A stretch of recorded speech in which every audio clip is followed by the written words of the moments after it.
pag-asa. Ang buhay mo ay isuko, sumunod ka lang kay Jesus.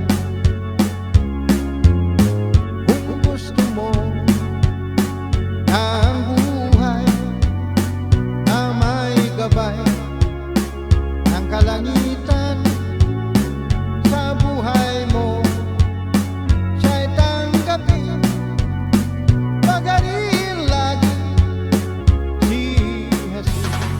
Buksan mo na ngayon ang iyong puso, buksan mo na ngayon ang iyong buhay. Si Jesus sa iyo'y naghihintay, tanggapin ang regalo niyang kaligtasan.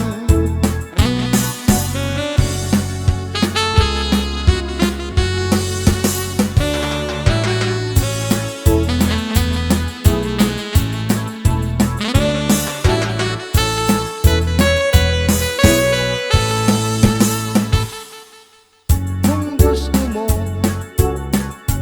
ng buhay na may galak at pag-asa, ang buhay mo ay isuko, sumunod ka lang kay Jesus. Kung gusto mo ng